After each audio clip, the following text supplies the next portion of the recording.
Hello friends, स्वागत है आपका एडुटेरिया पे। मैं प्रवीण कुमार आप सबको इस वीडियो के बारे में आज बताऊंगा। आज हमारा जो ये वीडियो बन रहा है वो स्पेशली कॉन्स्टिट्यूशन का जो है भारत की संविधान की अनुसूचियाँ, ठीक है। अनुसूचियों से जुड़े हुए कई एग्ज़ाम अलग अलग एग्ज़ाम में पूछे जाते हैं, अनुसूचियों से जुड़े हुए क्वेश्चन।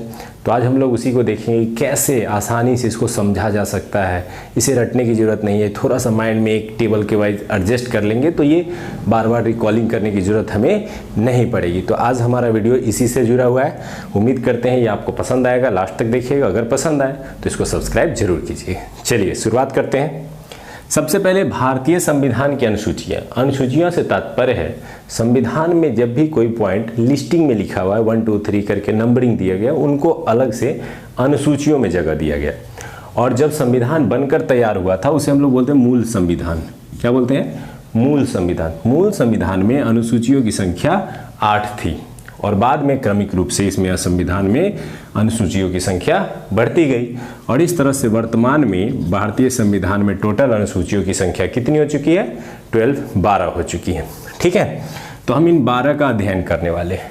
अब याद रखने के लिए, चूंकि मेरा मकसद है कि आप लोगों को याद रहे, अच्छे से समझ में आए, पढ़े कैसे, इसको सीखना। तो सबसे पहले हम वो 8 का अध्ययन करेंगे जो संविधान में पहले से थी और फिर 4 को हम कैसे याद करेंगे कि इससे जुड़े हुए क्वेश्चन ना छूटे, तो उसके लिए फिर बताते हैं। तो पहले हम लोग ये 8 का अध्ययन करते हैं, फिर 4 की ओर बढ़ते हैं। चलिए, सबसे पहला है प्रथम अनुसूची। अब प्रथम अनुसूची ले लीजिए, प्रथम भाग ले लीजिए, आप प्रथम अनुच्छेद ले लीजिए। उन सब में भारत के राज्य और इसके केंद्र शासित प्रदेश का वर्णन किया गया। तो आपको पता है कि अभी टोटल 29 राज्य हैं और 7 केंद्र शासित प्रदेश हैं। तो इन राज्यों और केंद्र शासित प्रदेशों का जो लिस्ट है वह किस में देखने को मिलता है? प्रथम अनुसूची में देखने को मिलता है। अब एक एग्जाम में क्वेश्चन पूछा गया कि किसी भी राज्य की संख्या यदि बढ़ जाती है तो किस अनुसूची में बदलाव आएगा? तो सिंपल सी बात है कि जिस अनुसूची में राज्यों का जिक्र है, राज्यों का लिस्टिंग है, उसी में बदलाव आएगा। तो यहाँ पर देखा जा सकता है कि इसका बदलाव प्रथम अनुसूची में आएगा। अब आ जाइए द्वितीय और तृतीय को जोड़ करके पढ़ेंगे। द्वितीय और तृतीय में है कि विभिन्न संवैधानिक विशिष्ट पदाधिकारियों के वेतन एवं भत्ते, ये किस में है? द्वितीय में। किनके?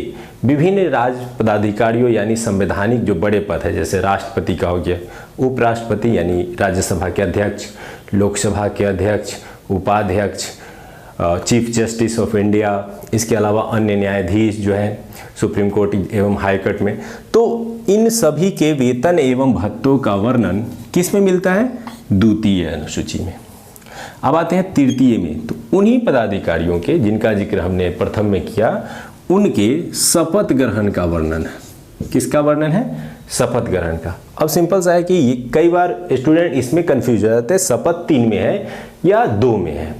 अब कैसे इसको याद रख सकते हैं? मान लिए आपको नौकरी लगती है और आपको कोई बोलता है कि चलिए हम जॉब करवाते हैं, तो आप क्या सोचते हैं? सबसे पहले वेतन, कितना सैलरी आप दीजिएगा, फिर हम तैयार होंगे कि जॉब करें ना जॉब करें। तो इसी तरह से यहाँ भी जब इन विशिष्ट पदाधिकारियों का बात कर रहे हैं तो याद करने के लिए करेंगे कि सबसे पहले वो बात करते हैं किस पे? वेतन पे। और जैसे ही वेतन उनको अच्छा दिखता है, शपथ लेते हैं और पद को ग्रहण कर लेते हैं। तो याद हो गया। पहले में हमने क्या पढ़ा? पहले में पढ़ा कि राज्य और उनके केंद्र शासित प्रदेशों की लिस्टिंग है, दूसरे में विभिन्न पदाधिकारियों के वेतन एवं भत्ते हैं, तीसरे में शपथ ग्रहण का वर्णन है। अब आ जाइए चौथे में। चौथे में आप जानते होइएगा कि संसद में 2 सदन है, एक लोकसभा और एक राज्यसभा। यहाँ राज्यसभा के विषय में बताया गया है कि राज्यसभा के जो सीटें होंगी वह किस राज्य से कितनी होंगी और किस केंद्र शासित प्रदेश से कितनी होंगी। अब यहाँ देखिए, एक क्वेश्चन यूपीएससी का पूछा गया क्वेश्चन है, कैसे फंसाता है। उसने कहा कि राज्यसभा में केवल राज्यों से सदस्य चुन के आते हैं, केंद्र शासित से नहीं। लेकिन यहाँ क्या आप देख रहे हैं? दोनों से। तो वो फंसाने के लिए किया गया था, दोनों से चुन के आते हैं, क्योंकि आपको पता होना चाहिए कि राज्यसभा के सदस्यों का चयन राज्य की विधानसभा करती है और पुदुचेरी एवं दिल्ली ऐसे 2 केंद्र शासित प्रदेश है जहां विधानसभा है, तो स्वाभाविक है कि वह विधानसभा भी राज्यसभा में सदस्य भेजते हैं। तो इस तरह से आप याद कर सकते हैं कि राज्यसभा में जो विभिन्न सीटें तय की गई हैं वो किस राज्य के लिए कितनी होंगी, इसका निर्धारण किस अनुसूची में है, चौथी। तो आप सिंपल सा है 1 से लेकर के 4 तक, इसमें 1 में याद करेंगे, फिर 4 और 2 और 3 एक साथ, तो याद हो जाएगा। उम्मीद करते हैं अभी तक 4 याद हो चुका होगा। अब आते हैं 5वीं 6ठी, ये दोनों भी एक जैसे हैं।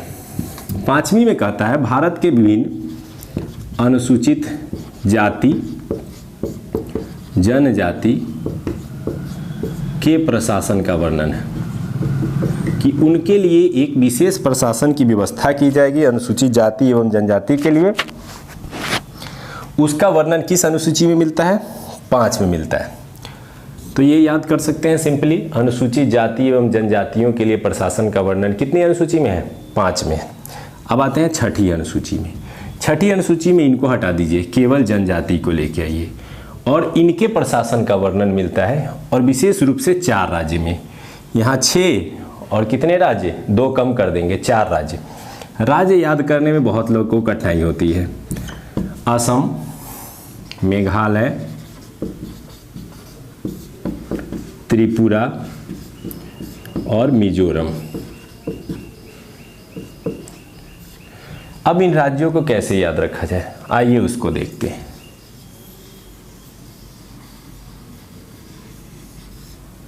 ये भारत का पूर्वोत्तर क्षेत्र है, यहाँ पे याद करेंगे ये असम, उसके नीचे मेघालय, यहाँ पे त्रिपुरा और ये मिजोरम।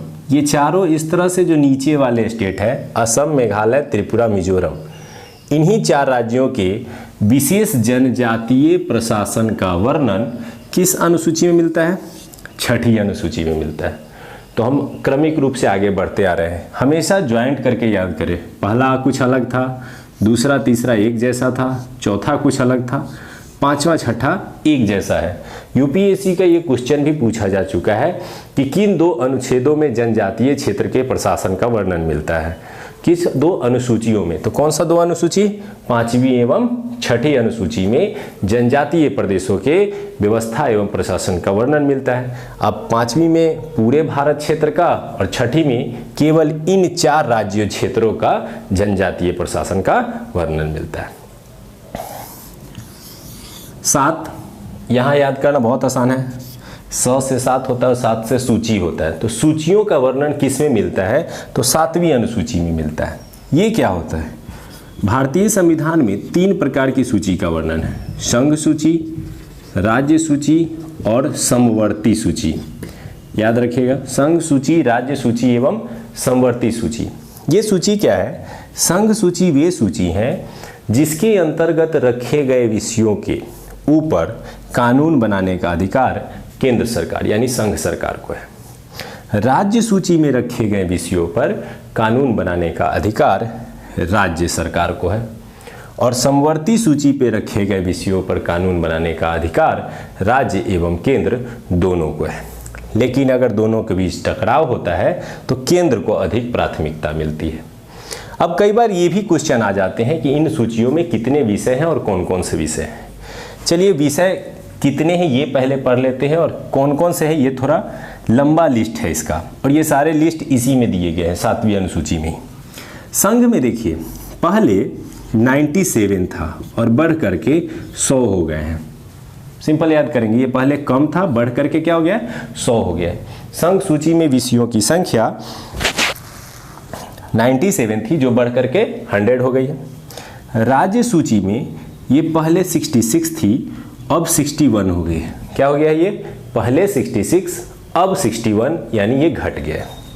समवर्ती में फिर बढ़ जाएगा, पहले 47 और अब बढ़ करके 52 हो गया है। तो आप तीनों को बड़ा आसानी से याद कर सकते हैं। इसमें पहले 97 था, अभी 100 हो गए हैं। इसमें पहले 66 थे, अब 61 हो गए हैं। इसमें 47 थे, अब 52 हो गए। याद हो गया। तो पूछेगा क्वेश्चन कि ये तीनों सूचियों का वर्णन किस में किया गया है, 7वीं में। किस में कितने विषय रखे गए हैं, आसानी से आप याद रख सकते हैं कि प्रारंभ में कितने थे, अभी कितने हैं। चलिए अब आ जाते हैं आठवीं अनुसूची में भाषा का वर्णन है। किसका वर्णन है? भाषा का। प्रारंभ में 14 भाषाओं को 8वीं अनुसूची में जगह दिए गए थे। ठीक है, प्रारंभ में 14 भाषाओं को। अब इन भाषाओं को धीरे धीरे बढ़ाया गया और इस तरह से अभी 22 भाषाओं को इसमें जगह दी गई। कितने भाषाओं को जगह दी गई है? 22 भाषाओं को जगह दी गई। तो आप आसानी से याद रख सकते हैं कि 8वीं अनुसूची में भाषा का वर्णन है। प्रारंभ में 14 भाषाएं थी, वर्तमान में कितनी है? 22 है। अब देखिए याद कैसे करेंगे। इन चारों के संबंध में हमने देखा था कैसे याद करेंगे। 5, 6 को एक साथ ऐड करेंगे और 7, 8 को एक साथ। इसमें सूची, इसमें भाषा। याद रखिएगा, जब भी मैं कोई चैप्टर पढ़ाता हूँ तो आप उस चैप्टर के ऑब्जेक्टिव्स के बुक से ऑब्जेक्टिव बनाइए। बहुत सारे दोस्तों ने ये कमेंट किए कि आप सर ऑब्जेक्टिव पूछिए। मैं वीडियो के माध्यम से अधिक ऑब्जेक्टिव नहीं पूछ सकता हूँ और केवल मेरे पूछने मात्र से आपका विकास नहीं हो पाएगा। इसलिए याद रखें कि आप खुद से बनाएंगे, उसमें सीखेंगे और फिर कुछ परेशानी आती है तब आप कमेंट बॉक्स में लिखिए कि हाँ ऑब्जेक्टिव बनाते समय हमें परेशानी आती है, ये दिक्कत होती है, तो मैं कुछ समाधान बता पाऊँगा। क्योंकि सीखना आपको है तो मेहनत आपको भी करनी होगी। ठीक है, चलिए दोस्तों, तो हम उम्मीद करते हैं कि ये 8 आपको समझ में आ गए होंगे। याद कर लेते फिर से एक बार क्विक रिवीजन। फर्स्ट में भारत, उसके राज्य एवं केंद्र शासित प्रदेशों के लिस्टिंग है। दूसरे में उनके वेतन एवं भत्ते। तीसरे में उनके शपथ का वर्णन है। चौथे में राज्यसभा के सीटों का वर्णन है। 5वें और 6ठे में जनजातीय क्षेत्रों का वर्णन है। 5वें में स्पेशली अनुसूचित जाति एवं जनजाति दोनों है। 6ठे में जनजाति प्रदेशों का वर्णन है और 4 राज्यों का, याद होगा मैप से, असम, मेघालय, त्रिपुरा, मिजोरम। और फिर आते हैं 7वीं में, तो इनमें विभिन्न प्रकार की सूची, संघ सूची, राज्य सूची एवं समवर्ती सूची। और 8वें में आते हैं तो भाषा का वर्णन मिलता है। ठीक है, ये 8 याद हो गए होंगे। अब आ जाइए, इन 8 के बाद हम लोग बढ़ते हैं उन चारों की ओर जिन चारों को संविधान में बाद में जोड़ा गया। इनको याद करना बहुत आसान है और इनसे जुड़े हुए क्वेश्चन बनाने में बहुत मज़ा आना चाहिए। एक बार इसको पढ़ लेते हैं तो उम्मीद करते हैं कि अगर आप क्वेश्चन बनाने जाएंगे तो एक भी क्वेश्चन जल्दी नहीं छूटेगा। इतने से आपको 8 तक नहीं छूटेंगे, अभी जो 4 पढ़ेंगे उनसे नहीं छूटेंगे। इन चारों को पढ़ने के लिए क्या करना है हम लोगों को?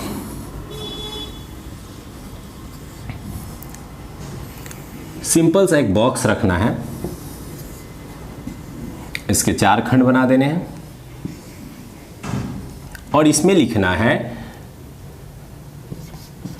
संशोधन, यानी किस संशोधन द्वारा इसे जोड़ा गया, वर्ष, जिस वर्ष से क्वेश्चन पूछे जाते हैं इसमें जोड़ने के, फिर क्या है इसमें, इस अनुसूची में क्या है और इसकी कुछ विशेषता है तो वो हमें याद होनी चाहिए।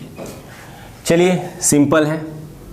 सबसे पहले आते हैं हम लोग वही इस तरफ डाल लेते हैं एक चीज़, जो हमारी अनुसूचियां हैं उसकी बात करते हैं। इसमें हम लोग 9वीं अनुसूची पढ़ते हैं।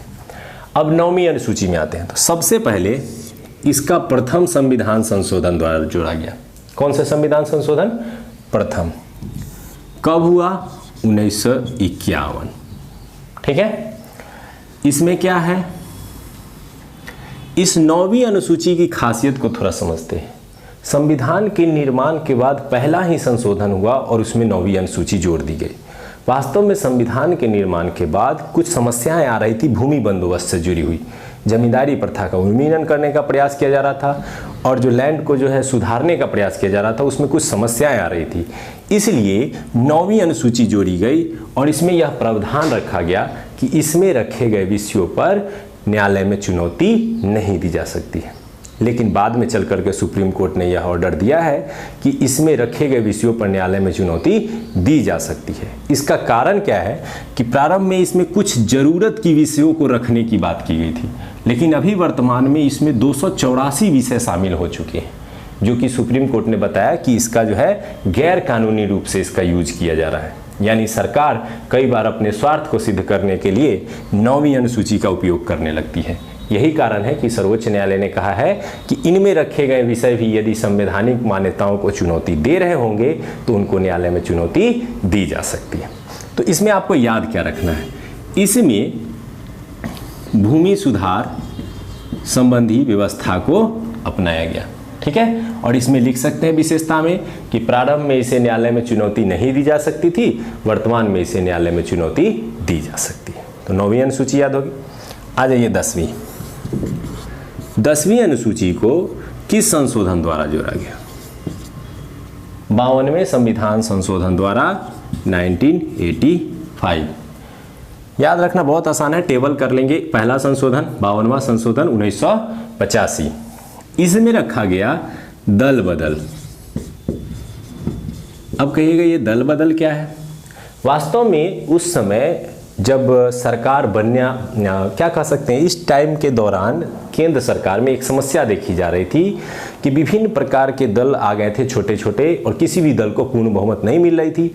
ऐसे कंडीशन में विभिन्न जो दल के जो अलग अलग उम्मीदवार थे वो एक पार्टी से दूसरे पार्टी में, दूसरे पार्टी से तीसरे पार्टी में, ये प्रोसेस चल रहा था उनके एक से दूसरे पार्टी में जाने का।